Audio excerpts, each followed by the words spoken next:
Hello, blessed ones. Today is Thursday, March 20th, 2025. Today is the Spring Equinox, or the vernal equinox. We are entering the time of the year where light triumphs over dark in the Northern Hemisphere. We are leaving the dark half of the year and entering the light half. Spring is here, and the promise of new life and resurrection comes with it. Already the flowers are blooming, the birds are singing, the insects are buzzing, the pollinators are flying, baby animals are being born, baby birds are hatching, and we are leaving the dark and entering the presence of the sun. Thank you for going on this journey with me. It's an honor to be here and read your cards for you. And today I will be reading from the Rider-Waite-Smith deck. I will be doing a 3-card reading in honor of the spring equinox. And this reading will represent our past, our present, and our future. So let's get into it, shall we? The first card, our past, justice. Second card, our present, the 8 of Pentacles. And the future card, the sun.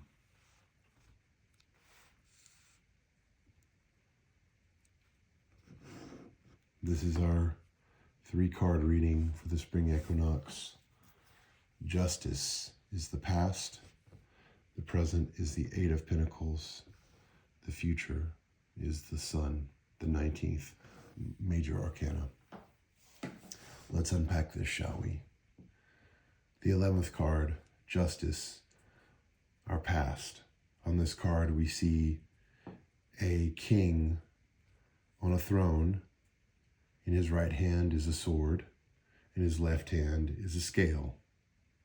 The king is dressed in red with a green cloak on, a purple banner behind him. Justice has the astrological association clearly with Libra, the scales. The sword is both a weapon to enforce justice, but if we think about what the sword is doing, the sword is splitting. It's the sword of knowledge. It is partitioning. It is deconstructing. The sword is associated with air. The sword suit is associated with air. Kings would sit in judgment. Part of their role when we had kings was that they would apply justice. Sometimes this was done improperly, and sometimes this was done wisely in the case of King Solomon. So what this card says to me is that we are coming out of a time of reapplying justice or rebalancing. There is also clearly a heavy legal connotation to this. Personally, I think that this is probably related to what we're seeing in the political world, in a rebalancing of power in the political world. I'm not going to comment positive or negative to it, but I am going to say that if we're viewing this as the past, then I would say that, and being representing Libra and the scales in legal, that we're going through a time, or we have just entered a time, or going through a time of rebalancing, where balancing has been redone. I would also say that, we talk about the word judgment a lot in a negative connotation. Oh, you're being judgmental. Don't be judgmental. But another word for that is discernment. And having good judgment and having discernment is never something to be ashamed of. That's something to be proud of. And this is something that you learn from spending time with elders, is that elders who have lived a life and seen everything, they have a certain amount of wisdom. And so justice and judgment and discernment are the precursors to wisdom. So this is our past, justice.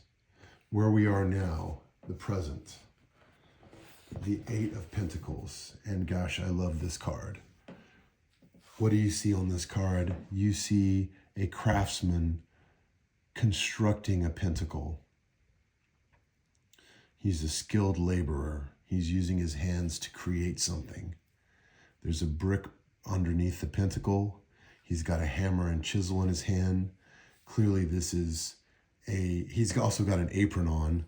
These are all Masonic symbols, right? So there's a heavy association with the Golden Dawn and Freemasonry.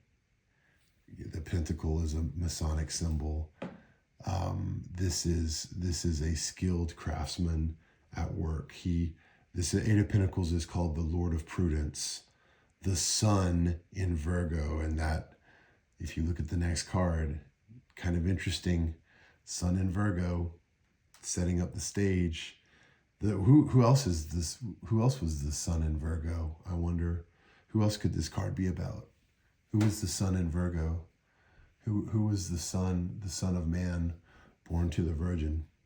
I wonder. I did not. I promise you all, I did not pull these cards out intentionally. This is how they came out. So here you have the Lord of Prudence, Sun in Virgo, creating something, meaningful employment, craftsmanship. This is the epitome to me of work and pride in work. This is the guild system in the medieval ages.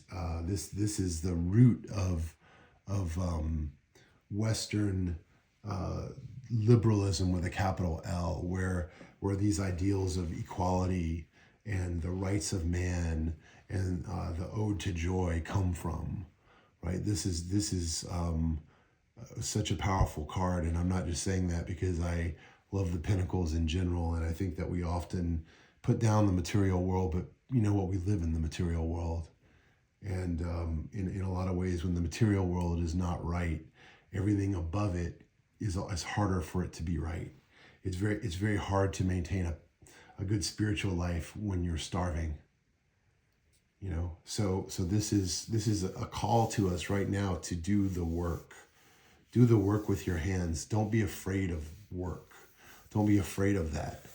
There is such a profound joy in doing the work. And this could be, for me, one of the things I think of is going to the gym and working out and getting a good run in and lifting weights, and the feeling of endorphins after you put your body and stress it out. Have you put your body through some work, and you get all the benefits of looking good and feeling good, and having a clear mind and working the stress out of your body. And there's something also about having put in a full day's work and looking back on it. This is about self-integrity. This is about being true to yourself. You know, this is not a king doing this work. This is one could say this is a carpenter also doing this work on this card. So there's a tie to Saint Joseph here on this card, who was a common laborer, but he was also, you know, he raised Jesus. I mean, what an honorable thing to have said. And there's nothing at all shameful about working with your hands. And don't let anyone ever make you feel less than. There's something very rewarding, and it's above money, and it's above, no one can take that away from you. No one can take that away from you. So this is a calling for us right now in this time, to do the work as the weather warms, as we are not trapped in our homes because of the freezing weather, and we can go out and we can garden, we can grow things, We can create things, and this is a calling to us all to put in the work. And now the last card, and I'm so happy that this card came up, because what a joyful card. What a joyful card this is to have as we enter the light half of the year. And who is it to welcome us into the light half?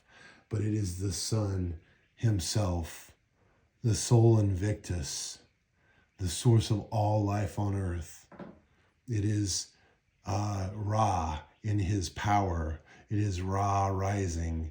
It is the risen Christ. It is the dead God who has come back to life.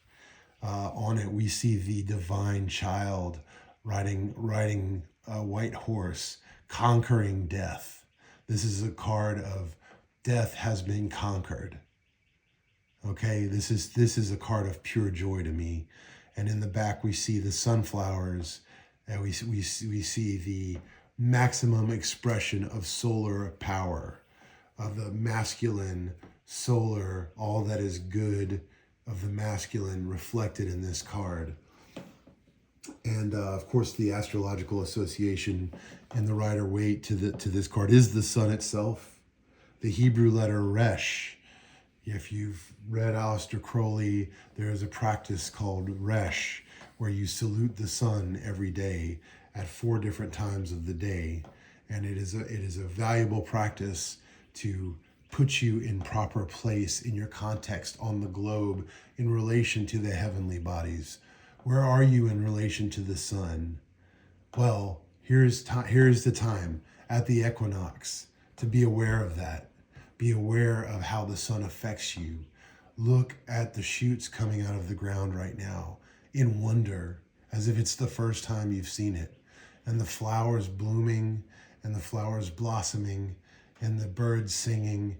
And it is a time to be in wonder. And so as we enter the light half of the year, the sun is calling to us and telling us that it is a time of fertility. It is a time of happiness. It is a time of contentment. And so what's this calling for the light half of the year is to enjoy it. It's to enjoy being a human, enjoy being alive, to notice the joy in the world. That is what this card is calling us to do. To understand our place in relation to the sun, and how the sun not only provides us light to see, it provides us the very life on the planet. Without the sun, this would be a desolate ball of nothing. And so this is a profound reminder to all of us to acknowledge the sun and the unconquerable sun, and the debt that we as denizens who live on earth owe to that sun. And even if we can't see it, it's warming our earth. It's keeping us warm.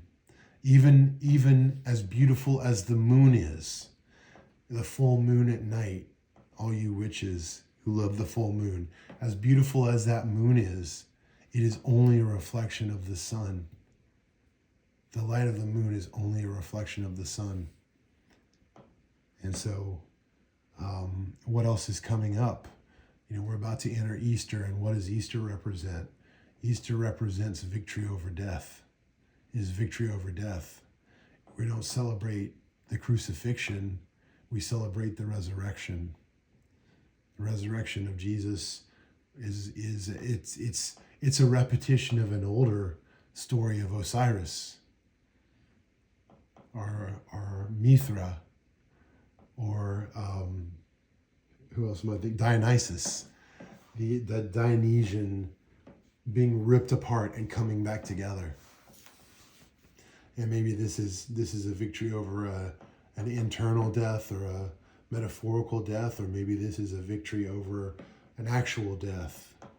And if you're dealing with that, if you're dealing with someone who you love died, perhaps this card is a sign that a part of them will live on, as long as you remember them and celebrate them.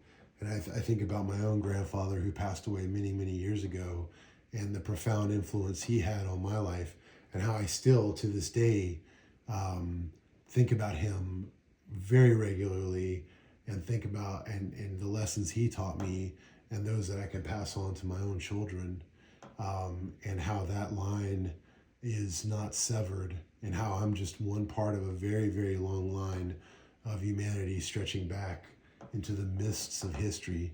So what a profound and joyful reading for the vernal equinox, for the spring equinox that we have here. What we have experienced is a rebalancing of justice, a change, a big sea change has come recently in the past, and things have rebalanced. And right now, what's calling to us right now on today is to do the work and take joy and pride in the work. And what is the prediction for the future, for the light half of this year? It is a prediction of happiness and joy and contentment, and especially to enjoy your place on this earth. Not everything has to be right for you to enjoy it. Not everything has to be perfect for you to enjoy it. And I think that, the imagery on this sun card is just so beautiful, with all the fire colors and the flag. And I even read recently that there's a little red feather. I can't tell if it's on the head of the child, but that feather starts at the Fool. It goes to death. And here at the sun, we see victory over death. The other thing that's interesting about this is victory over death in the Kabbalic tradition, crossing the abyss, the catabasis, the going under, right, which represents death. Could be the death of the ego, and then coming up on the other side at Keter, coming up, crossing the abyss to achieve the divine, that is my aspiration for all of us, that we go through the many, many deaths in life only to be reborn and more purified, closer to the divine inside of ourselves. So we all have that inside of us. Sometimes it's hard to see that. It's hard to understand that. We do not need, although it can be helpful to go to an intercessor, you do not need that to tap into the divine. It is within you already. The sun is within us all. We are all star stuff. We are all made of stars. Every man and woman is a star. That's my reading for today. Thank you for coming to the Night Wolf Temple. Thank you for spending your time with me. As always, it is an honor to read your cards, and I wish everyone a blessed, blessed spring.